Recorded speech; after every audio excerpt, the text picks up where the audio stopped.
paz, irmãos. Vamos nos sentar nessa hora. Nós fizemos um pedido das revistas, né? E provavelmente ela chega terça-feira ainda, tá bom? Então nós vamos fazer uma aula especial hoje, para continuar o que nós falamos na aula passada, quando o irmão Altemir falou, né, sobre Jesus, sobre a salvação, como falar sobre Jesus. E depois, eu não sei se vocês lembram que no final a gente falou sobre arrependimento, fé. Então, na verdade, hoje é tipo como se fosse uma aula de discipulado mesmo. Então, nós vamos estar falando mais uma vez sobre isso. Por quê? Porque é muito importante que nós estejamos bem informados a respeito dessa questão, para que não haja dúvidas, para que a gente venha aprender mais e mais a palavra e até para que a gente possa ensinar outras pessoas, porque às vezes a gente acha que, porque nós estamos na igreja, a responsabilidade do ensino é somente para aqueles que estão à frente da igreja. Não, você pode ser um discipulador, você deve ser um discipulador, você deve ensinar as pessoas a respeito da palavra do Senhor. Então, eu fiz um xerox aqui para os irmãos. Murilo, você entrega, né? Por favor.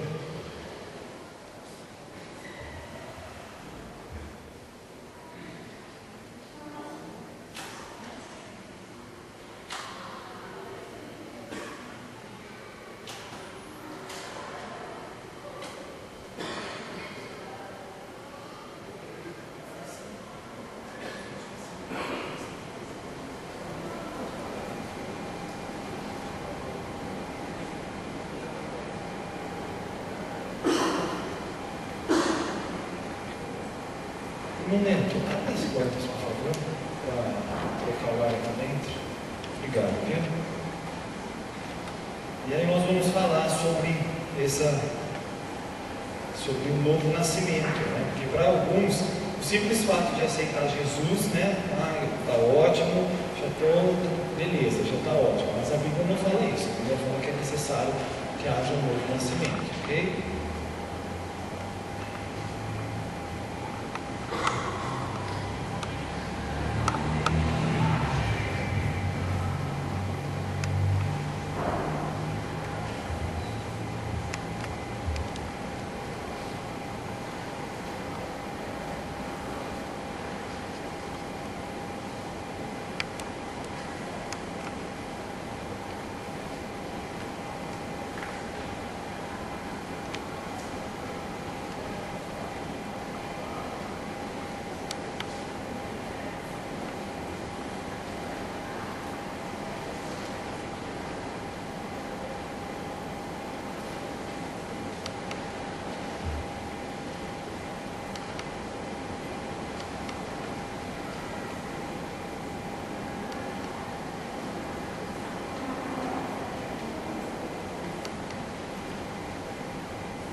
Moça, se você achar que você está na reta do climatizador, se você tem frio, evite os cantos do banco. Vem mais para o centro, por quê? Porque aqui onde a gente está é um forno, aqui é justamente o lugar onde não circula o ar, então aqui está muito quente. Então você fica mais para dentro aqui dessas partes do banco, aqui do corredor, daí você não vai ter frio, tá bom? Nos ajudar. Todos receberam a lição? Bom, aí, queridos, nós vamos fazer como se fosse mesmo um discipulado. Nós ouvimos o irmão ensinar semana passada sobre a salvação, E aí nós comentamos sobre a necessidade de nós pregarmos Jesus. Por quê? Porque nós não podemos esquecer que todos pecaram, destituídos estão da glória de Deus. O homem natural, todo homem, toda mulher, a humanidade, ela herdou lá de Adão o que? A maldição do pecado. Então, quando Adão pecou, né, ali toda a humanidade foi toda descendente de Adão e Eva. Então, na verdade, nós nascemos com a semente do pecado já. Nós nascemos destituídos da glória de Deus, por causa do pecado de Adão. Então, geralmente, quando você pergunta para alguma pessoa assim, olha, quando você vai falar sobre Jesus, geralmente a pessoa fala, mas eu não sou uma pessoa má, eu sou bom, eu quero o bem das pessoas, eu faço bem, eu faço isso, eu faço aquilo. Irmãos, isso, ainda que nós possamos fazer o bem, fazer qualquer coisa, isso não muda a nossa situação espiritual diante do Senhor. Ou seja, todos nós estávamos, no caso, vamos pôr assim, como todos debaixo da maldição do pecado. Então toda a humanidade está condenada. Então ela não precisa fazer nada para ir para o inferno. Naturalmente, ela já está a caminho do inferno. Então, por exemplo, se a pessoa partiu hoje sem conhecer o Senhor, provavelmente, certamente ela vai ter dificuldades. Por quê? Porque todos estão destituídos da glória de Deus. Não importa se a pessoa é boa, se a pessoa é má, não importa nada. Importa que essa é a realidade que está sobre as nossas vidas. Então, na verdade, justamente por acontecer isso, quando nós caímos em relação à graça de Deus lá no Éden, o Senhor preparou então o quê? O nosso resgate, porque por nós mesmos nós não conseguiríamos. Lembra que até nós falamos na semana passada que a primeira religião foi justamente as folhas de figueira. Foi quando o homem tentou fazer alguma coisa diante de Deus ali. É claro que às vezes você pode falar, mas ele estava se escondendo, mas aquilo também era uma forma de cobrir aquilo que ele estava fazendo, que ele tinha feito, né? Então a religião é justamente aquilo que o homem faz para, de certa forma, se justificar diante de Deus. Então, irmãos, Jesus não é uma religião, Jesus é o Salvador. Nós não precisamos de uma religião, nós precisamos de um Salvador. Então a forma de resgate foi realizada a partir de Deus. Então foi justamente o que aconteceu ali quando o primeiro cordeiro foi morto, e com as peles daquele cordeiro foi feita as vestes de Adão e de Eva. Então, na verdade, ali Deus já estava dando a ideia do que aconteceria para que o homem fosse resgatado. Então, quando a gente está longe do Senhor, está longe do conhecimento do Senhor, todos nós estamos destituídos da graça de Deus. Então, nós estamos mortos espiritualmente. Amém? A realidade de um homem sem Cristo, a realidade de uma mulher sem Cristo é estar morto. Nós estávamos mortos nos nossos delitos e pecados. Talvez você pode falar assim, mas eu estou vivo, eu estou respirando, eu estou vivendo. Irmãos, assim, nós estamos vivendo, nós estamos tendo vida nessa terra, mas diante de Deus nós estamos mortos. O que significa estar morto diante de Deus? Significa estar separado de Deus. Tá? Então, como assim? Nós estamos separados o homem sem Cristo, ele está separado de Deus, ele não tem acesso a Deus, ele não tem comunhão com Deus, ele não tem relacionamento com Deus. Por quê? Porque essa é a nossa qualidade, a nossa realidade. Todos nós estávamos, então, mortos no pecado, nós estamos mortos nos nossos delitos e pecados, separados do relacionamento com Deus. Então, quando a Bíblia fala que nós estávamos mortos, você fala assim, mas eu não ressuscitei fisicamente. Irmãos, nós estávamos assim, separados de Deus. Tanto que a Bíblia fala que haverá a segunda morte. O que é a segunda morte? É a separação eterna de Deus. Por enquanto nós estávamos separados de Deus. Só que quando Jesus entrou na nossa vida, nós fomos novamente ligados em Deus. Só que a segunda morte é quando realmente o homem definitivamente vai ser separado de Deus. Ou seja, daí não tem mais nada que possa ser feito para novamente ser ligado com Deus. Então,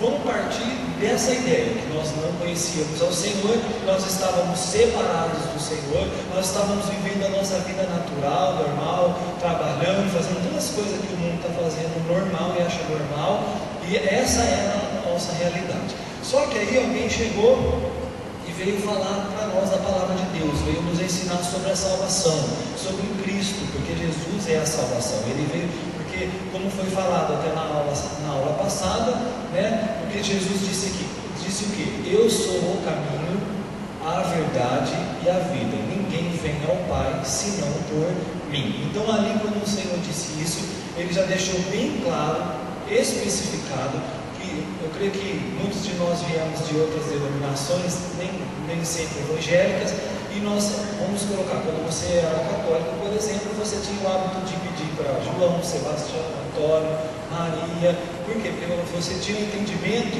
que você pedir para ela ia pedir para Deus. Só que, irmãos, essa não é a realidade, porque Jesus deixou bem claro: eu sou o caminho, a verdade e a vida. Ninguém vem ao Pai senão por mim. Então, quando Jesus disse isso, Ele deixou bem claro que não tem outro caminho, não tem outra forma.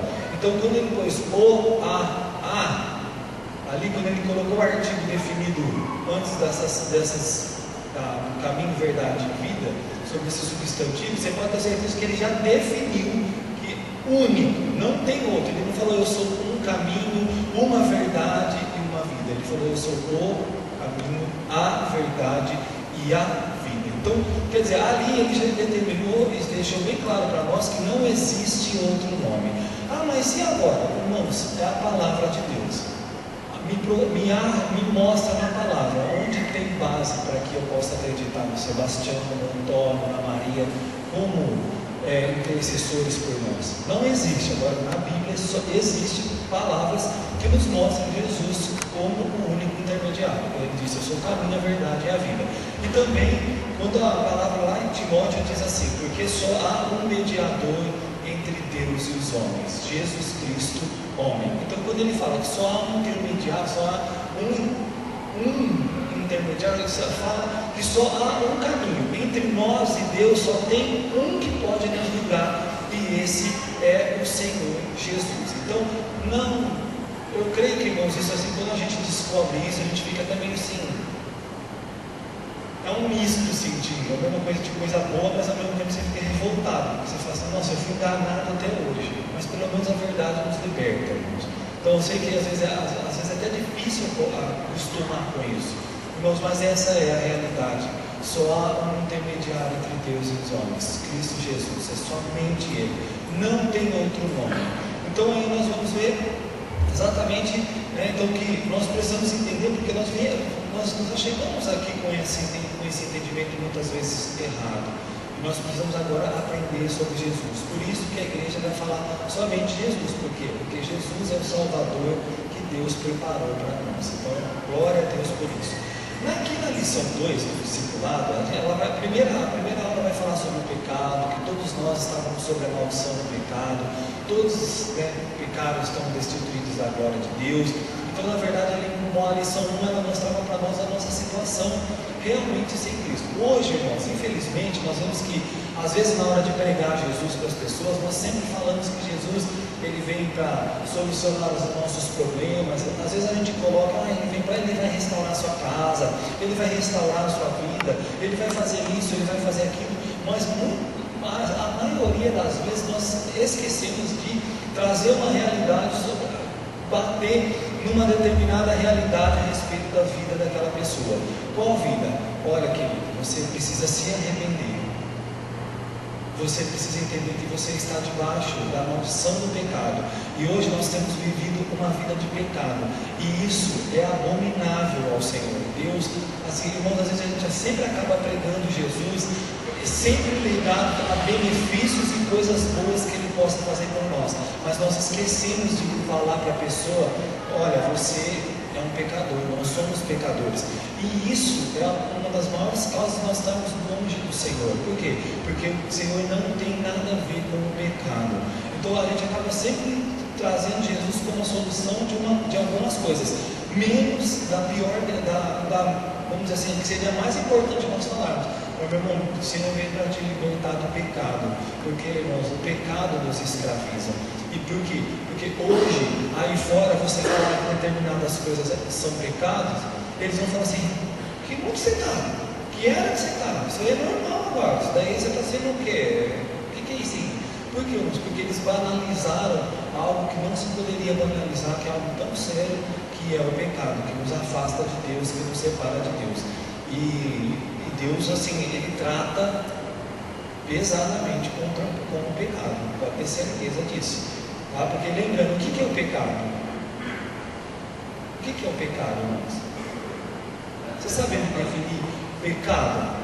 Mas o que é pecado? Eu não sei definir o que é pecado.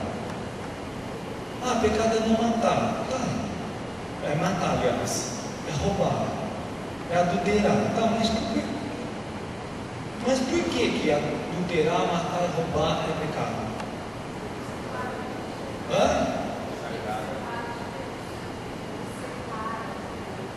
Porque nos separa de Deus? Não seria essa a resposta. Pecado é a transgressão da lei. O que é isso? Quando o Senhor disse lá, não matarás, essa é a lei. Não adulterarás, não roubarás. Isso é o que Ele determinou. Então, o que é o pecado? É justamente você transgredir a lei. Se Deus falou não matar, não mate, não matarás, e você vai lá e mata, você pecou. Por quê? Porque Deus estabeleceu a sua lei. Não matarás. A nós não cabe matar. Então, toda vez que nós transgredimos os ensinos da palavra, tudo aquilo que nós fizermos quebrando aquilo que Deus nos ensinou, isso é pecado. É, na verdade, uma infração. Da mesma forma que se tem um pare ali na esquina, se você vai reto, pode ter consequência, não pode? Pode ser que não, se não vier nenhum carro, mas se vier, vai ter consequência. E se a polícia estiver esperando, vem para cá, assim, da esquina, ele vai te canetar, certo? Por quê? Por causa. Então aí nós vamos ver que pecado é a transgressão da lei. Ok? Então, irmãos, nós somos peritos em transgredir a lei, viu? Por isso que a gente tem que cada dia buscar a graça, o favor, a misericórdia de Deus para as nossas vidas. Então, entendeu o que é pecado? Se hoje alguém perguntar para você o que é pecado, toda vez que eu transgrido a lei do Senhor, ou também quando eu deixo de fazer alguma coisa. Quando nós deixarmos de fazer o bem para as pessoas, isso também é pecado, sabia? Tiago fala isso, lá no livro de Tiago fala isso. Quando nós deixamos de fazer o bem para as pessoas, nós também pecamos. Então, pecado é infringir a lei, aquilo que Deus definiu para que a gente não faça, e a gente faz, é pecado. E também quando a gente pode fazer o bem e não faz, isso também é pecado. Isso também vai ser imputado sobre as nossas vidas. Então, Deus, irmãos, Ele abomina o pecado. Ele não tem nada com o pecado. Até então, quando nós não conhecemos a Cristo, por que nós precisamos de Jesus? Para que Jesus nos liberte do poder do pecado, da natureza pecaminosa. Ou seja, é algo que está em nós, que por nós mesmos nós nunca vamos conseguir vencer. Então, naturalmente, o homem natural, que é o homem sem Cristo, tá? Então, homem natural, nós, sem Cristo, nós somos chamados homem natural, tá bom? É o que a Bíblia fala, tem o homem espiritual e o homem natural. O homem natural é aquele sem Cristo, sem o conhecimento do Senhor.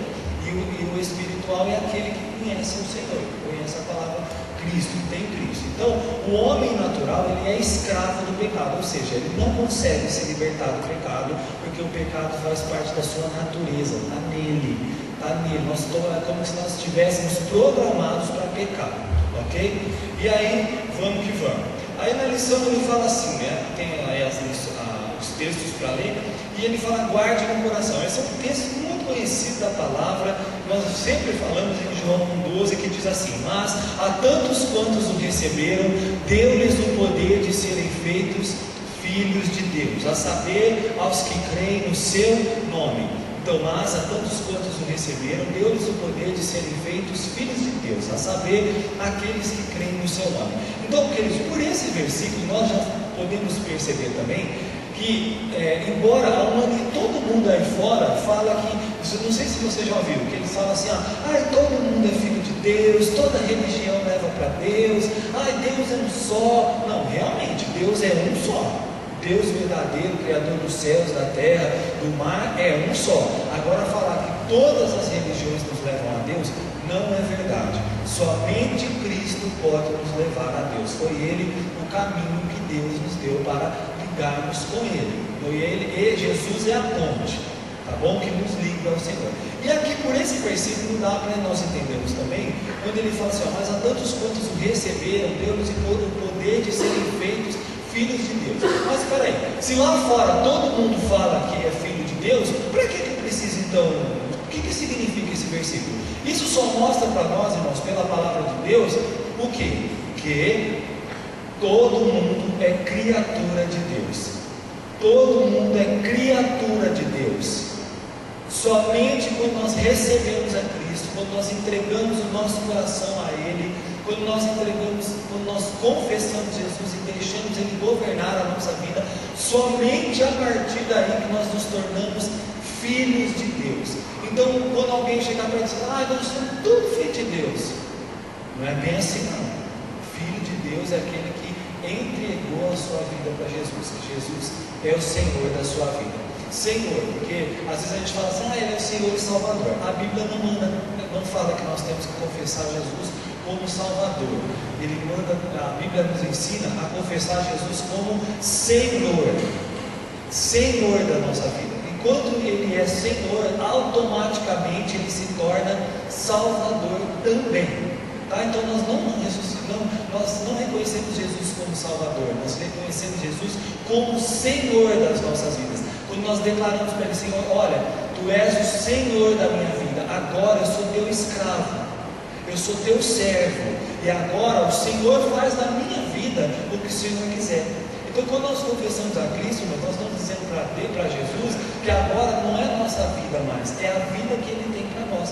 É literalmente, se a gente estava segurando a direção da nossa vida, é tirar a mão da direção e falar, agora, Jesus, eu vou meio que para o passageiro aqui, lá no passageiro, e o Senhor vai governar. Isso é Jesus ser o Senhor, irmão. Não é tipo assim, eu confessei Jesus, mas eu continuo fazendo as coisas tudo do meu jeito. Continuo as coisas tudo do jeito que eu quero. Não é assim. Tá bom? Mas a tantos quantos o receberam, deu-lhes o poder de serem feitos filhos de Deus, a saber, aos que creem no seu nome. Irmãos, muitas vezes a gente chama pessoas e fala assim, quem quer entregar a sua vida para Jesus? Muitos deles vão vir à frente, vão fazer a confissão, e nem mesmo assim não serão salvos, porque não foi algo realmente, não é simplesmente chegar e falar assim, Senhor, eu te confesso, é muito mais do que isso. Há um caminho algumas coisas, elas têm que acontecer dentro de nós, para que realmente isso seja uma realidade. Tanto que não foi à toa que o próprio Senhor Jesus falou para Nicodemos, você é mestre da lei, você conhece a Bíblia muito bem, mas você precisa nascer de novo. Por quê? Porque só o conhecimento da palavra não é suficiente.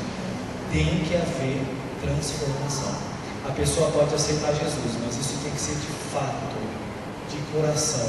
Realmente tem que haver mudança de vida, mudança de mentalidade, mudança de entendimento do homem. Tem que mudar. Se aceitou Jesus e continua fazendo as mesmas patifaiadas, continua do mesmo jeito,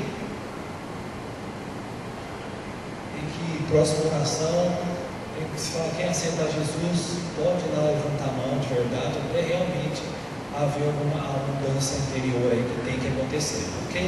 Aí ele vai falar assim, introdução. Na primeira lição, a Bíblia deixou bem claro que você é pecador e precisa de salvação. E isso significa, aí era para quem fez a lição, que nós precisamos de um Salvador, que Jesus Cristo foi enviado justamente para nos salvar, que Jesus é a solução do nosso problema. Tá? Irmãos, quando a Bíblia fala você é pecador, Ele não tirou ninguém disso aqui, dessa realidade. Todos somos pecadores diante do Senhor. Todos estão debaixo da maldição do pecado. E isso só nos separa de Deus. E isso para nós é condenação. O que nos é por direito é ser condenados. Só que Deus, Ele preparou, Ele mudou a nossa história, Ele criou, Ele foi autor de algo que pudesse mudar essa situação de nós sermos pecadores. E aí ele fala assim, ó, quando o carcereiro, um pecador angustiado, perguntou ao apóstolo Paulo, como podeis ser salvo? Recebeu a resposta. O que você acha que está escrito aí? Tananã, tananã, e serás, crede no Senhor Jesus e serás salvo. Ok? Então aí a resposta que está em Atos 16, 30 a 31. E aí ele fala aí, ó, fora de Jesus não há salvação. Irmãos, é aquilo que a gente acabou de falar. Tem outro nome? Mas eu creio no Sebastião, no Antônio, na Maria. Meu irmão, infelizmente você está depositando a sua fé nas pessoas erradas, porque a própria palavra de Deus, se você crê que a Bíblia é a palavra de Deus, então ela tem que ser o manual da sua vida. Então o que está escrito aqui está acima de tudo o que os homens possam falar aí fora, acima de que pastores possam dizer, padres, sei lá o que mais coisa aí. Irmãos, se você crê que a Bíblia é a palavra de Deus, ela tem que ser o manual da sua vida. Então o que ela falou está acima de qualquer outro ensino que possa ser ensinado. Ok? E aí em Atos 4, 12 diz assim, em nenhum outro há salvação, pois também debaixo do céu nenhum outro nome há dado entre os homens pelo qual devamos ser salvos. Então é somente o nome de Jesus. Irmão, talvez você pode falar assim, mas esses são os ensinos básicos da igreja. Exatamente, irmão. Só que você e eu precisamos saber isso muito bem, porque se alguém perguntar assim, qual que é a base da sua fé? O que você acredita? Como que é lá? O que difere da sua igreja, o que é ensinado lá, de que nós temos vivido? Eu não sei. A gente só não acredita em santo.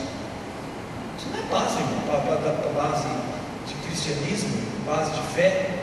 Não, nós temos que entender que todos nós somos pecadores, destituídos da glória de Deus, todos nós estávamos debaixo do juízo de Deus, mas o Senhor preparou um Salvador para nós, que é Cristo Jesus, e não há outro além dele. Por isso que nós não temos imagens dentro da igreja, por isso que nós não falamos de outro nome, porque segundo a palavra de Deus, Jesus é o único caminho.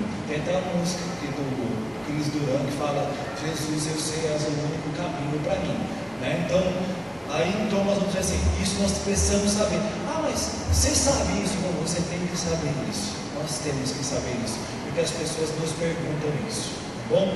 Ele fala assim, você precisa de Jesus pelo menos por 3 motivos.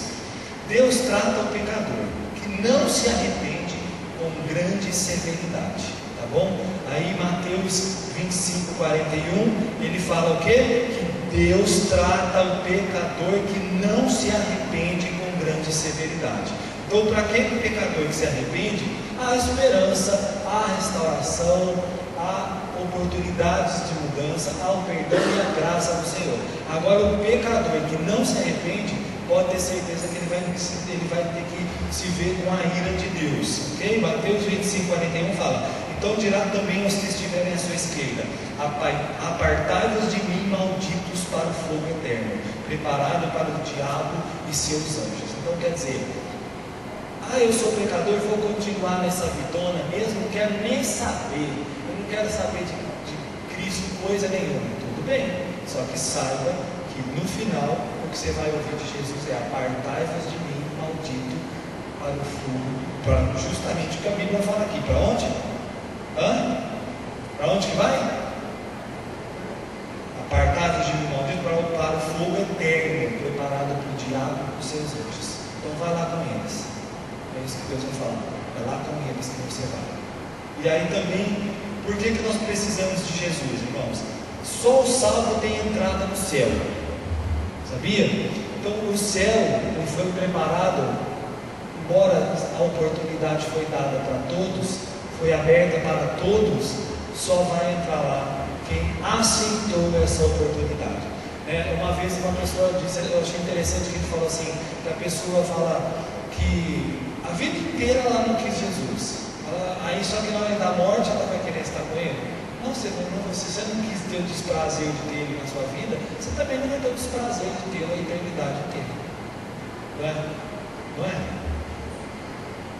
Se você não quis Ele na vida, por que depois da morte você vai querer?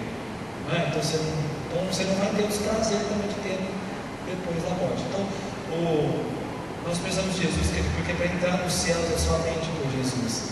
Mas ele foi tão bonzinho, ele fez tantas boas obras, ele construiu um albergue, ele cuidava de asilo, ele fala,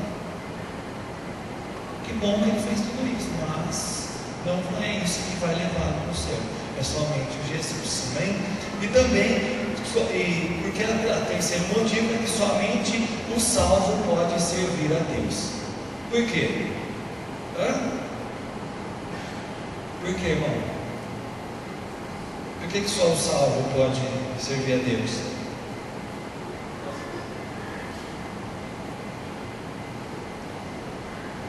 Aí ele fala em 1 Tessalonicenses 1,9: pois eles mesmos anunciam de que forma fomos recebidos entre vós. Dizem-nos como vos convertestes dos ídolos a Deus para servirdes o Deus vivo e verdadeiro. Hebreus 9,14 diz aqui, vamos abrir aqui, Hebreus 9,14: quanto mais o sangue de Cristo, que pelo Espírito Eterno se ofereceu a si mesmo imaculado a Deus, purificará a nossa consciência das obras mortas para servirmos ao Deus vivo.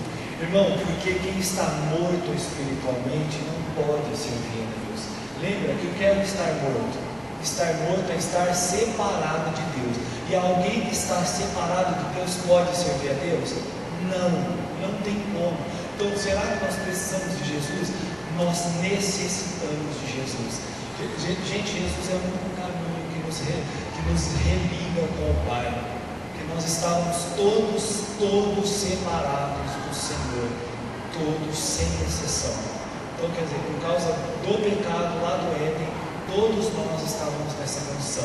E hoje nós precisamos de Jesus justamente por isso. Então, se alguém perguntar, mas por que eu preciso de Jesus? Porque simplesmente, meu filho, porque Jesus vai tratar conosco como pecadores arrependidos de um jeito, não arrependidos de outro jeito. Porque só vai entrar no céu quem for salvo.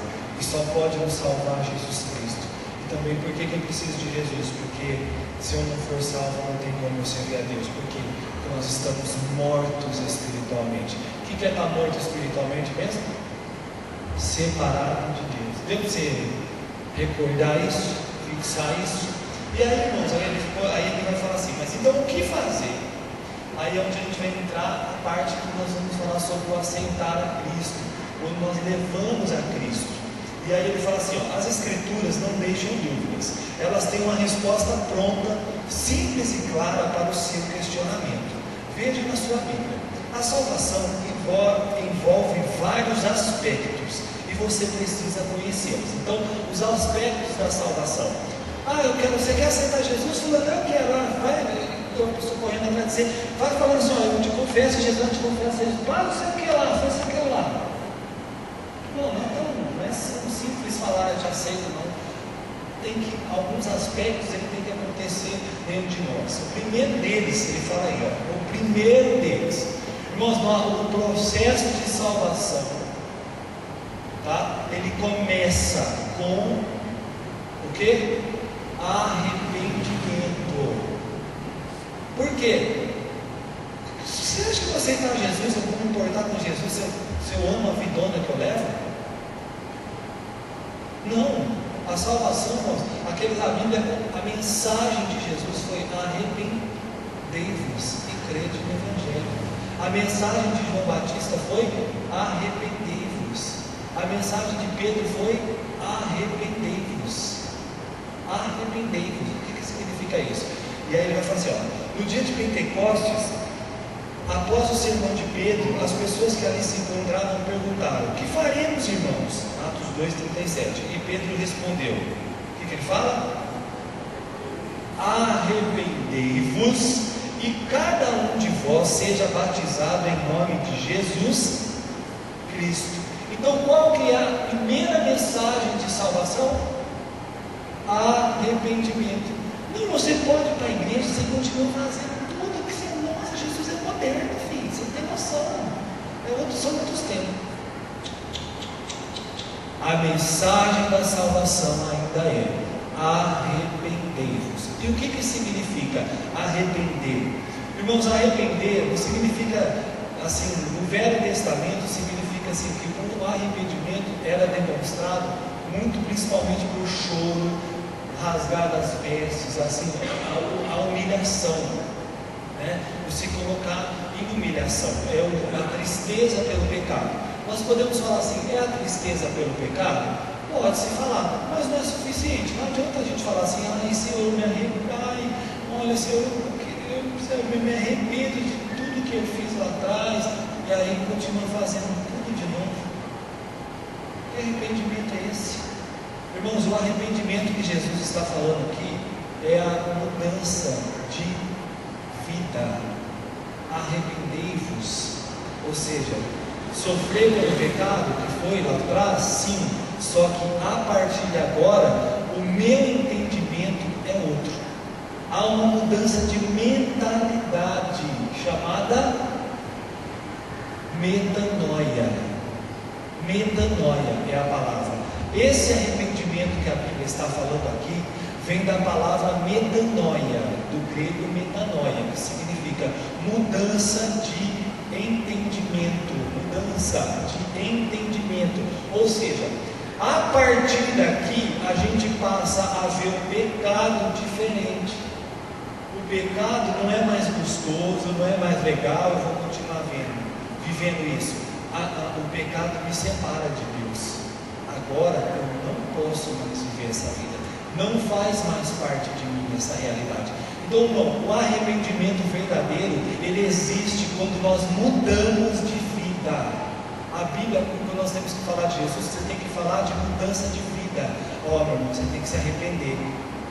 Arrepender do que você fez agora é uma nova postura diante do pecado e uma nova postura em relação a Deus, que agora a gente vai querer agradar a Deus, honrar a Deus. Essa é a realidade. Então, arrependimento então é mudança, não é chorar só, chora pelas coisas erradas que fez. Tem gente, irmão, tem gente dentro da igreja que fala assim: não me arrependo de nada do que eu fiz. Você aceita Jesus ainda, você deixa Jesus entrar na sua vida, por quê? Porque tem que haver o arrependimento, sim, ok? E ele fala aqui, ó: João Batista veio pregando o quê?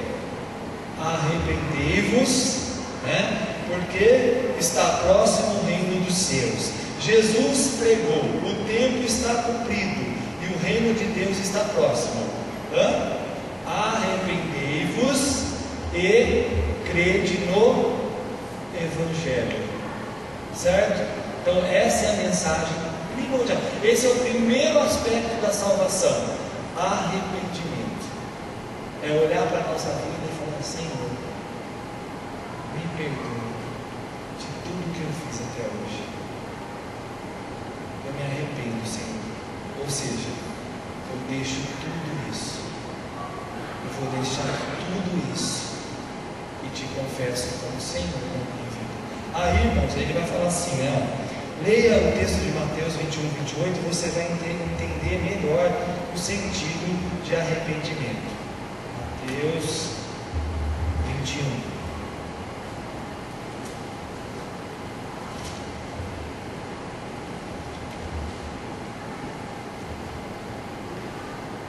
Assim, Mateus 21, 28, 30.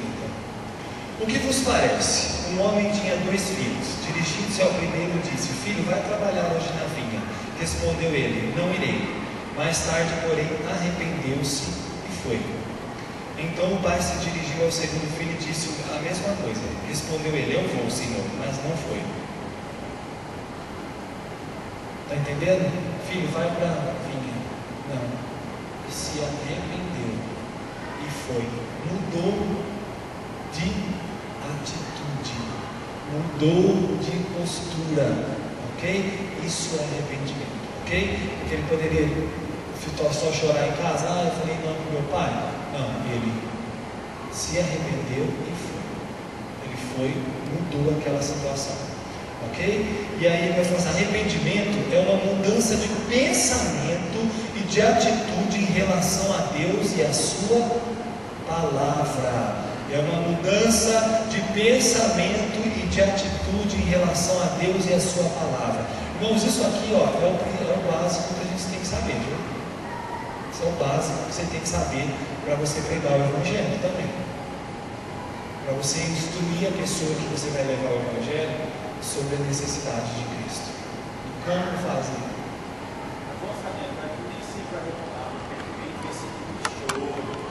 Sim. É sempre assim, não é regra.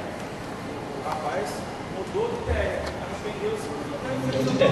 O irmão também está falando que nem sempre o arrependimento, né, vai ser assim, vai ser visto como um choro, lágrima. O rapaz não chorou, ele simplesmente mudou de atitude. E como que eu posso me arrepender? Senhor, me perdoa por tudo que eu fiz. Só que a partir de agora eu vivo diferente. Isso é arrependimento, porque o arrependimento do Novo Testamento é justamente a metanoia, é a mudança de vida, é a mudança de pensamento. Aí ele fala aí, então olha, marca aí, risca aí, faz alguma coisa. Arrependimento é uma mudança de pensamento e de atitude em relação a Deus e a sua palavra. Uma profunda tristeza pelos pecados cometidos, uma mudança de direção do caminho do pecado para o caminho que é Jesus. Então, irmãos, é mudança mesmo. Às vezes a pessoa já ouviu falar pessoa assim, é uma volta de 360 graus, tá? Não, filha, é 180, tá bom? Aqui e volta para cá, beleza? Mudança de direção de 180 graus. Ou seja, se eu estou indo nessa direção, eu vou mudar completamente. Ou seja, essa é a ideia de arrependimento. Arrepender-se dos seus pecados é a primeira coisa que você precisa fazer para ser salvo, tá? Então não é só falar, Senhor, eu me arrependo, Senhor, continua do mesmo jeito. Não, é realmente tomar uma decisão de mudança de vida, de postura completamente. Agora eu vivo uma nova realidade. Irmãos, por isso que muitas vezes a gente vê igrejas com pessoas que estão lá há tanto tempo e não mudaram. Porque de fato nunca houve um arrependimento verdadeiro. Não houve realmente a metanoia, a mudança de vida, a mudança de mentalidade. E depois, bom, se o segundo aspecto, né, da salvação é arrependo, não é? Passo por esse primeiro aspecto, reconheço que sou pecador, que eu preciso mudar de vida. Aí vem a fé. Que fé? A fé que a gente fala, fé para confissão, é onde entra a confissão de fé, tá bom? Que fala assim, fé também é condição para a salvação. Para ser salvo você precisa crer. Você crê em Jesus? Esta é a fé salvadora. Então, a fé que nos salva é a fé em Cristo, tá bom? É a fé em Cristo. Crer que Jesus é o Filho de Deus, que Ele morreu pelos nossos pecados, mas Ele ressuscitou para a nossa justificação, tá? Então, é para isso que a Bíblia fala. É aceitar Jesus Cristo conforme Ele é apresentado nas Escrituras, amém? Mas a tantos quantos o receberam, deu-lhes o poder de serem feitos filhos de Deus, a saber, aqueles que creem no seu nome. Não existe outro meio, só Jesus salva. Você crê? Aí ele fala assim, você crê? Perdão, vira aí do lado, mas folhinha. Você vai encontrar em Hebreus 11:1 a definição de fé. Então, irmãos, é preciso fé, crer. Para ser salvo, nós precisamos crer de todo o nosso coração, com toda a nossa alma. Não é assim, dizem que é, né? Dizem que Jesus é o Salvador. Todo mundo fala. Isso não é fé, meu irmão. Fé, o que é fé? Definição em Hebreus 11:1. Ora, a fé é a certeza das coisas que se esperam e a prova das coisas que não se veem. Então é convicção. Eu creio que Jesus é o Salvador, Ele é o Senhor, Ele é o Messias que Deus enviou para nos salvar, porque nós estávamos condenados pelo pecado. Irmãos, nós somos salvos pela fé, tá bom? Não é por nenhuma obra, tá? É pela fé. O justo viverá pela fé. Por que Abraão foi justificado justificado. Irmãos, Abraão não foi justificado por nenhuma obra. Abraão foi justificado pela fé, por isso que ele é chamado pai da fé, porque ainda não existia a lei ainda. A lei veio com Moisés. Então simplesmente ele foi justificado porque ele creu no Senhor. Ele foi salvo pela graça de Deus também, pela fé, pela certeza, porque mesmo sendo velho, ele creu que o Senhor ia cumprir cada uma das suas promessas, ou seja, ele confiou no Senhor, amém? Então ele vai falar aqui, né? Ora, fé é a certeza, né, de coisas que se esperam e a prova, né? Pode pôr prova também, de fatos que não se veem. Fé é acreditar naquilo que a Bíblia diz. Então, irmão, veio e falou: não, mas se eu pedir para Maria, ela também resolve o meu problema. A Bíblia fala isso? Não, irmãos. A nossa fé, ela tem que estar totalmente baseada aqui, em nada fora daqui, tá? Porque tem segmentos que eles têm até outros livros de ensinos. O nosso, aqui, como Igreja Batista, o nosso livro de regra e fé está aqui, é esse aqui, nosso manual de regra e fé é a palavra do Senhor. Então aí ele fala, fé é acreditar naquilo que a Bíblia diz, é apropriar-se das promessas de Deus, é concordar com o que Deus diz, é abandonar a confiança em si e lançar-se nas mãos de Deus, porque sem fé é impossível agradar a Deus. Hebreus 11:6. Irmãos, uma aula é o arroz e feijão da nossa fé. Mas você sabe o arroz e feijão da sua fé? Isso aqui é muito maravilhoso. É isso que a nossa vida espiritual é edificada sobre o fundamento de Cristo, sobre a salvação, sobre aquilo que Deus nos fez. Às vezes a pessoa está na igreja há tantos anos e não tem o conhecimento, ensina-se errado. Não, nós temos que pregar Jesus do jeito correto, ok?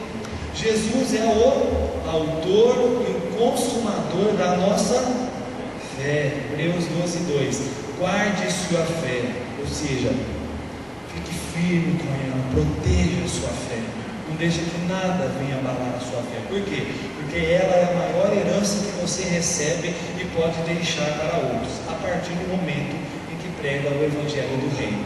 Irmãos, então aqui você arrepende, e aqui nós temos que ter fé em Cristo. Fé naquilo que a Bíblia diz. E o que Romanos 10 diz? Irmãos, isso aqui é um texto que você também pode marcar e deixar guardado, tá bom? Romanos 10, quando você for pregar Jesus, meu irmão, mostra na Bíblia, fala como o irmão falou, ensinou, passa pelos caminhos de você pregar o Evangelho. Mas eu não vou decorar tudo. Decora primeiro, e aí risca a sua Bíblia, não é pecado não. Assim, do lado do primeiro versículo, você põe a próxima referência, assim, a caneta, aonde você vai mostrar para a pessoa. Aí você vai lá para aquele lugar. Aí do lado daquele lado, do segundo, você põe o terceiro lugar, e aí você vai abrindo e vai mostrando para a pessoa todo o caminho, assim, da salvação, e vai explicando, e mostra, irmão, aqui, mostra, fala assim, você pega a sua Bíblia, pode ver que na sua Bíblia também tem. Irmãos, é uma maravilha. Às vezes você vai falar, por exemplo, um católico, você pode falar para ele, pega a sua Bíblia. Pode pegar a sua Bíblia e te mostra qual Bíblia está escrito. Está lá, meu irmão, a Bíblia está lá escrito. Amém? E aí, Romanos 10, deixa eu aqui. A partir do versículo 8. Romanos 10, a partir do versículo 8. Guarda aí, marca esse trecho lindo da palavra de Deus, maravilhoso. Romanos 10 diz assim: mas o que ela diz, a palavra está junto de ti, está na tua boca e no teu coração. Isto é, a palavra da fé que pregamos, ok? Se com a tua boca confessares que Jesus é o Senhor, está escrito Salvador aí? Se com a tua boca confessares que Jesus é o Senhor, e em teu coração creres que Deus o ressuscitou dentre os mortos, será salvo. Pois com o coração se crê para a justiça, e com a boca se faz confissão para a salvação. Amém? Dúvida até aí? E aí ele fala, como diz a Escritura, todo aquele que nele crer não será envergonhado. Amém? Romanos 10, guarda isso. Romanos 10 a partir do versículo 8, 9, 10. Aí, se você confessar, que é a palavra de Deus que nos ensina isso. Tá, então isso, irmão, são os primeiros aspectos. Isso tem que acontecer aonde? Com quem? Em nós. E começa aqui, ó. Isso são coisas que começam em nós: arrependimento e confissão.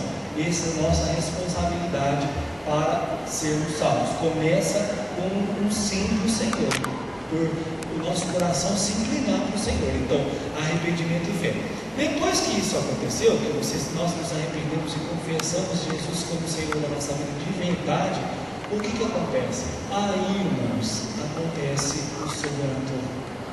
É aí que Deus começa a agir nas nossas vidas e na nossa história.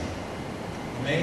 É aí que começa. Agora, o que vem daí para frente, isso são coisas do alto, a parte de Deus, é o sobrenatural de Deus que vai trabalhar na nossa vida. E aí o que acontece? O que Deus fez por mim? Então, quando nós arrependemos, cremos no Evangelho, aí, querido, há aquilo que nós chamamos de regeneração, ou que também significa gerar de novo, que é o nascer de novo, tá bom? É uma criação espiritual, é um outro aspecto da salvação. Ela vem com o arrependimento e a fé, e isso é um ato soberano de Deus. Quem realiza o novo nascimento em nós é o Senhor, é uma obra do Espírito Santo de Deus, é Ele que faz isso em nós. Aí nós nascemos de novo, ok? Aí ele fala assim, ó, houve uma grande transformação quando você se arrependeu dos seus pecados e abriu o coração para Jesus, recebendo como seu Salvador. Você não foi reformado, ok? Não, você nasceu de novo, recebeu uma nova vida, ou seja, a vida de Deus passa a estar em nós pelo Espírito de Deus, porque nós nascemos do Espírito. Nessa hora nós somos religados com Deus, nós deixamos de ser mortos espirituais e agora nós estamos vivos diante de Deus. Por quê? Porque agora nós temos comunhão com Deus, ok? E aí ele vai falar assim, ó, e assim, se alguém está em Cristo, é nova criatura, as coisas antigas já passaram, eis que se fizeram novas. De inimigo de Deus e servo do pecado, você se tornou membro da família divina, foi adotado como filho de Deus. Aí, irmãos, nos tornamos cidadãos do reino. Porque não foi à toa, porque, ó, de certa forma, Nicodemos, ele tinha o conhecimento em Deus, a fé em Deus, mas ainda ele não tinha o Salvador, o conhecimento do Salvador. Só que depois que Jesus fala com Nicodemos, aí ele vem falar, porque Deus amou o mundo de tal maneira que deu o seu Filho unigênito, para que todo aquele que nele crê não pereça, mas tenha vida eterna. Ele não veio para condenar o mundo, mas salvar o mundo. E aí, irmãos, aí abriu-se o caminho da salvação, onde nós precisamos crer no Senhor. E aí, né, que entra o ato de Deus, o nascer de novo, sermos gerados. Tem um segmento americano que ele fala que a vida de Deus passa a estar em nós, pelo Espírito de Deus. Eles chamam, tem gente que fala Zoe de Deus, mas tem gente que fala Zoé de Deus, que a vida de Deus passa a estar. Aí nós somos enxertados no videiro, porque nós não somos ramos verdadeiros, né? Mas aí ele nos enxerta e a seiva que corre na videira passa a estar em nós. Aí nós temos o nascimento espiritual. Aí a gente pode cantar: Eu nasci de novo, nasci de novo em ti, sou mais que vencedor. Eu nasci de novo, nasci de novo, faz-me ver assim como sou. Porque é uma nova realidade, irmãos. Aqui nós já não somos mais escravos do pecado. Pode ter certeza que o nosso entendimento espiritual ele é aberto, a nossa vida, nós entendemos as coisas de Deus, nós somos selados com o Espírito Santo de Deus. É nessa hora que nós somos selados com o Espírito Santo de Deus. E aí, meu, é como se fosse um carimbo, assim, ó, propriedade do Senhor. Aí Cristo está em nós, amém? E aí, o que mais que acontece? Nessa hora, irmãos, também, ao mesmo tempo que acontece a regeneração, acontece também a justificação. Como assim? Aí nós nos tornamos justos, mas não há nenhum justo sequer, todos pecaram e destituídos estão da glória de Deus. Esse é o homem natural, o homem sem Cristo, porque depois que Jesus entrou na nossa vida, aí que nós nascemos de novo, nós somos justificados. Agora nós somos justos por Cristo. Ou seja, o justo viverá pela fé. Aí sim, tem algum justo aqui? Por Cristo tem. Glória a Deus. Aí nós somos justificados. E o que é ser justificado? Ser justificado também é o ato soberano de Deus em declarar você livre de culpa pelo fato de, pela fé, ter aceitado Jesus como seu Salvador.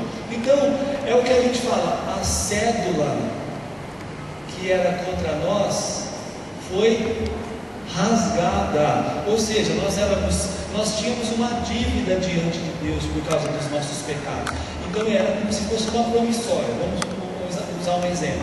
Se houvesse uma promissória contra nós, essa promissória foi rasgada. Isso significa ser justificado, ou seja, ser considerado livre, sem condenação diante do Senhor. Então ele fala assim, ó, ela envolve o perdão de pecados, a remoção da sua culpa e das consequências eternas. Tá bom? É pouco isso, irmãos?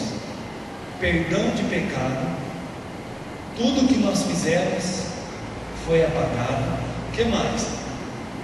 A remoção da culpa, não temos do que nos ficar mais no sentido culpado de nada, e de quebra, se antes nós estávamos a caminho da condenação, isso já não existe mais. Por quê? Porque Jesus nos justificou, Ele nos tornou justos, Ele pagou por nós. Então, irmãos, isso é bênção demais, ok? Para a pergunta de Jó, como pode o homem ser justo para com Deus? Paulo teria respondido, Jó, a justificação vem pela fé. Então toda a condenação, irmãos, é tirada de sobre as nossas vidas. Que bênção, né? Então tem gente que é salvo por Cristo Jesus e ainda fica remoendo o passado. Mas eu fiz aquilo. Jesus já pagou, meu filho. Jesus já rasgou. Assim, se alguém está em Cristo, nova criatura velha, as coisas velhas passaram, é uma nova história, é uma nova vida pela frente, meu irmão. O diabo vem nos acusar, mas lembra aí que fala assim, acabou, Jesus já me justificou. Você pode me lembrar, as pessoas podem me lembrar, é que nem você ouve, se a pessoa, por exemplo, foi prostituta, aí se converte, aí o povo vira assim, andou com a torcida do Corinthians e agora ela é uma santinha. Exatamente. Não é por você, é por Cristo.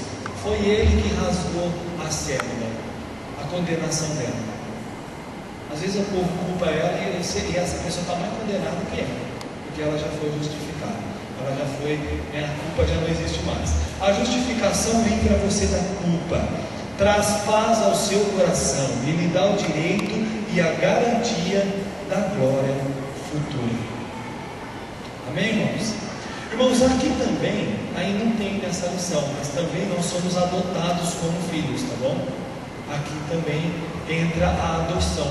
Nós somos adotados como filhos de Deus, porque o Filho de Deus, o unigênito, que significa o único, é Cristo. Nós somos filhos adotivos. Quando Jesus morreu e ressuscitou, ele deixou de ser unigênito para ser primogênito, o primeiro entre muitos.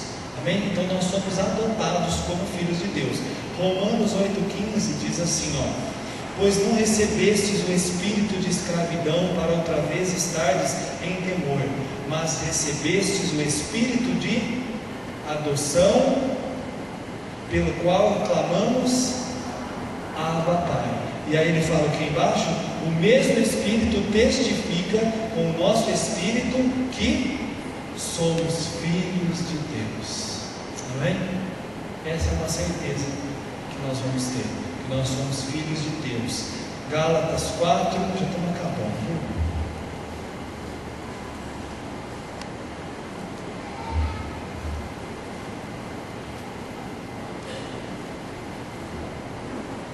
Gálatas 4, vindo porém a plenitude, 4:4, vindo porém a plenitude dos tempos, Deus enviou seu Filho, nascido de mulher, nascido sob a lei, para resgatar os que estavam debaixo da lei, a fim de que recebamos a adoção de filhos, ok? Gálatas 4:4-5, certo? E Efésios 1:5, pertinho. Nos predestinou para sermos filhos de adoção por Jesus Cristo para si mesmo, segundo o bom propósito da sua vontade. Então nós somos o que, irmãos? Adotados. E Ele coloca em nós o Espírito do Senhor que clama Abba Pai. Então Jesus chamava Deus o que? De Abba, que é Pai, Paizinho. Então, Ele colocou esse mesmo Espírito em nós. Pode dizer, Abba, Pai. Paizinho. A perfeita vontade de Deus, todos se salvam. Sim. Ele fala que nós somos predestinados. Todos são predestinados a ser salvos. Só que tem a nossa parte. É o livre-arbítrio. Sim. Então, a situação que às vezes eu comento, me deparo, mas... Aqui o irmão está falando sobre foram predestinados. Tem uma grande dificuldade de falar sobre a predestinação, porque alguns acreditam que, é um programa, né? Que é um programa, como se tivesse algumas pessoas já programadas para serem salvos, né? Porque eles falam a doutrina da predestinação. Não, Deus predestinou todos para que fossem salvos, só que Ele respeita o livre-arbítrio. O desejo dele é que todos fossem. Então, mas aí Ele respeita o livre-arbítrio de cada um. É claro que Deus conhece todas as coisas, Ele sabe quem vai ser e quem não vai ser. Não que Ele escolheu, mas Ele sabe quem vai ser por causa da sua onisciência. Então Ele sabe de tudo isso, ok? Dúvida até aí, gente? Tranquilo? Vamos lá. Aí, irmãos, então nós fomos regenerados, fomos adotados, fomos justificados, e aí começa o processo de santificação. Tem algum santo de Deus aqui? Eu posso te chamar de santo? Lógico que eu posso. Posso te chamar de justo? Por Cristo eu posso. Então, irmãos, se eu chegar assim, o santo de Deus, vem cá, o santo de Deus, misericórdia, eu não estou lá acima daqueles negocinhos de madeira, como chama lá, altar, dor, essas coisas. Imagina, santo é que? Não, meu irmão, santos somos nós, o povo que Deus separou. Nós fomos comprados e resgatados pelo sangue de Jesus. Então, irmãos, aí que fala, a santificação é mais um aspecto da salvação. Significa tornar-se santo. E o que é tornar-se santo? É a separação de algo por Deus para o seu uso. Então nós deixamos de ser escravos do pecado, fomos justificados, nascemos de novo, fomos adotados como filhos, e agora nós entramos no processo de santificação. Agora nós somos separados, tirados do mundo para o uso do Senhor, para sermos vasos de honra para a glória do Senhor. Então, é isso que é a santificação, é a separação, é você separar-se do mundo para pertencer a Deus, ter comunhão com Ele e servi-lo com tristeza. Está escrito aí? Não, servi-lo que jeito? Ai, Deus me salvou. Tem gente assim na igreja, infelizmente. Então, com alegria, tá? Para servir com alegria. Enquanto justificação é o que Deus faz por você, ok? Justificação é o que Deus faz por você. Santificação é o que Deus faz em você, é o que Ele faz dentro de nós, é o que Ele realiza dentro de nós, o que Ele realiza na nossa vida. Então justificar é um ato soberano de Deus, agora santificação é o que Ele vai fazendo em nós vamos sendo transformados, ok? Então aí ele fala assim, a santificação é um processo, precisa ser desenvolvida, tá bom? Então, como que é isso? Agora, quanto tempo vai durar o processo de santificação? A vida toda. A vida inteirinha nós vamos ser santificados. A salvação de uma alma é questão de um segundo, de um momento. E a formação de um santo é questão de uma vida inteira. Nós vamos ser santificados a vida inteira, tá bom? Então aí ele fala, santificação é um processo, precisa ser desenvolvido. Ele continua falando, e como ela se dá mediante a fé na obra redentora de Cristo, é crendo no Senhor que começa esse processo. Aí ela vai acontecendo à medida que a leitura, a crença e a obediência à palavra de Deus, a Bíblia vai acontecendo. Quanto mais nós vamos mergulhando no livro de Deus e aprendendo os princípios de Deus e trazendo para a nossa vida, isso é a santificação. Vai tirando o nosso eu, as coisas desse mundo, o mundanismo de nós, e as coisas de Deus, da palavra de Deus, vão se tornando, vai ficando em nossas vidas. É a renúncia do pecado e a entrega da própria vida a Deus, a consagração e servir ao Senhor, em viver para Ele, e Ele vai trabalhando nas nossas vidas. Você se torna participante da santidade de Deus através da entrega, submissão e obediência a Deus. Agora que pela graça e misericórdia de Deus você é uma nova criatura, como deve ser sua vida daqui para frente? Lute para obedecer a Deus. Não tolere pecado em sua vida e não conviva com ele. Tá bom? Quais são os sinais da nova vida? Então, irmãos, quando tudo isso acontece, irmãos, nós não somos mais o mesmo. Não tem como. Não dá para ser mais a mesma pessoa. Quando realmente nós nascemos de novo, quando nós realmente temos esse encontro com Deus, essa nova vida com Deus, não dá para ser mais a mesma pessoa. Então algo acontece. E aí ele vai falar assim, você nasceu de novo, é nova criatura. Jesus habita e controla a sua vida. Você está cheio de coisas novas. Você tem um novo amor. Por quê? Porque você age igual ao Espírito do Senhor. O amor de Deus é derramado em nossos corações pelo Espírito Santo. Então nós conseguimos amar até os nossos inimigos. Por isso que a Bíblia fala, amar os nossos inimigos, porque é possível. E aí ele fala, uma nova visão e compreensão espiritual. Nós conseguimos entender as coisas do reino.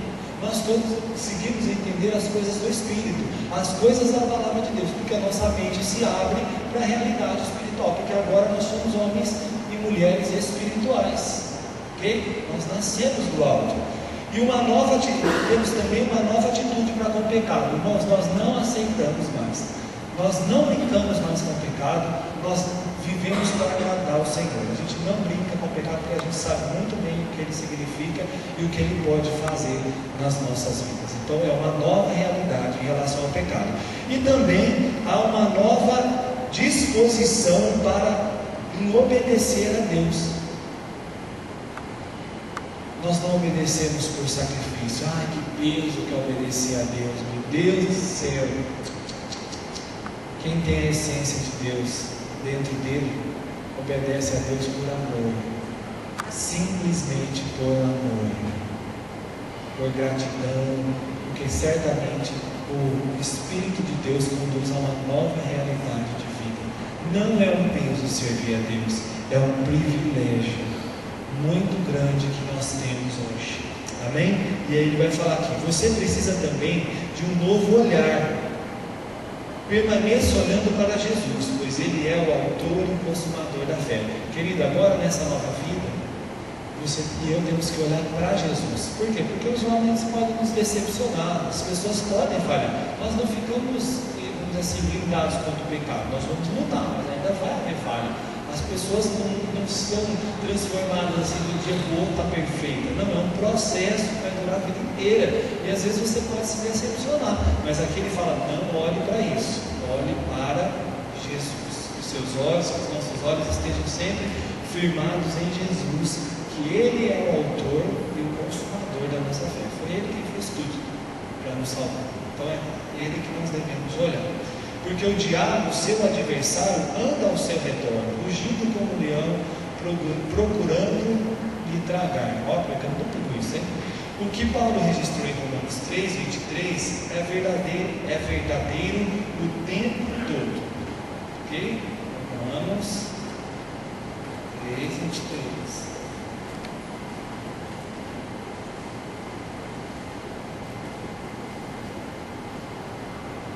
Pois todos pecaram e destituídos estão da glória de Deus, né? Aí ele fala assim, ó, sendo justificados gratuitamente pela sua graça, pela redenção que há em Cristo Jesus, ok? Então nós fomos salvos por algum mérito?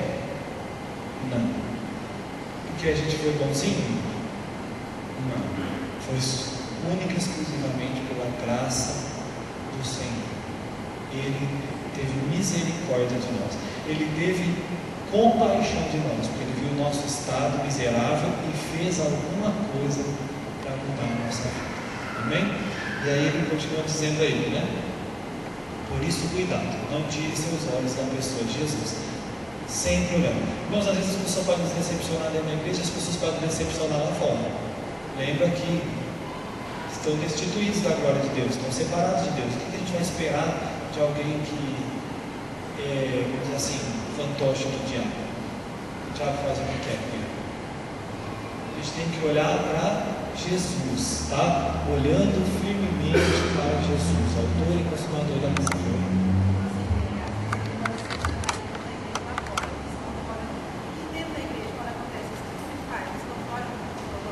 Tem coisa que você vai, tem coisa que quando decepciona você dentro da igreja, eu creio que você pode conversar, você pode, né, chegar, falar. Agora,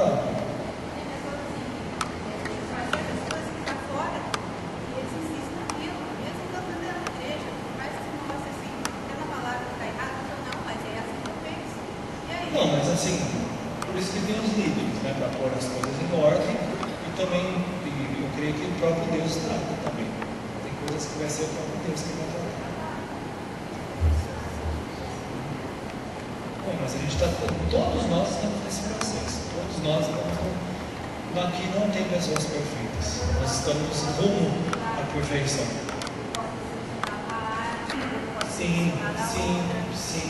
Mas eu falo para você que, claro que o testemunho tem que ser assim, tem que nos esforçar para dar um ótimo testemunho mesmo, né? Porque é inevitável que venham os escândalos, mas aí por quem eles vêm. A Bíblia é bem claro. Porque, infelizmente, eu vejo que às vezes o mundo quer que a gente seja perfeito. Às vezes, por exemplo, uma falha, uma coisa assim, que a pessoa fala assim, mas você não é crente? Mas peraí, filho.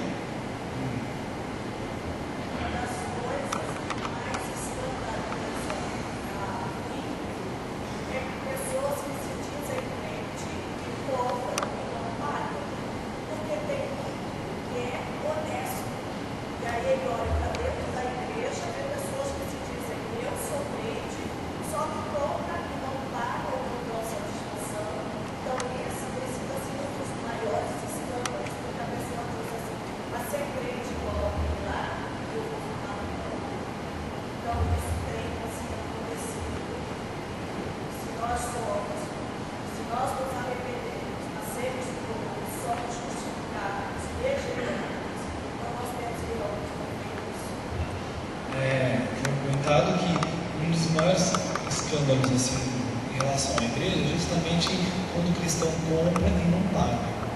Isso lá fora tem uma repercussão muito grande, realmente tem. Então, se ela está vendo qualquer coisa desse tipo, vai lá e conversa, vai lá e dá satisfação, porque senão isso pode ser um motivo de tropeço para aquela pessoa nunca ver Jesus com bons olhos. Fala assim, para quê que eu vou lá?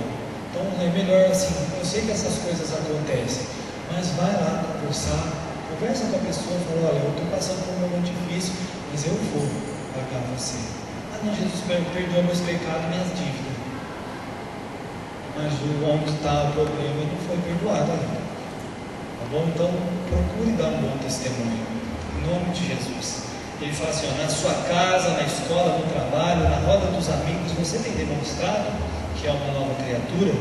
Vale a pena ser crente. Pronto, você está apto para responder. A gente pensa e responda. Então hoje você aprendeu que arrependimento, mais fé, mais regeneração, mais justificação, mais santificação é igual a salvação, tá bom? E salvação é igual a uma nova vida, tá bom? E o que é uma nova vida? Um novo amor, uma nova visão, uma nova atitude, uma nova disposição e um novo olhar. Deu para refrescar alguma coisa aí na mente? Deu para fixar a base aí? Então eles assim, é assunto de discipulado, mas é muito bom nós aprendemos, né? Mas como o apóstolo Paulo disse, se for preciso falar várias vezes, né? Se for para o bem de seus, vou falar. Se for para, então vamos falar. Amém, irmão?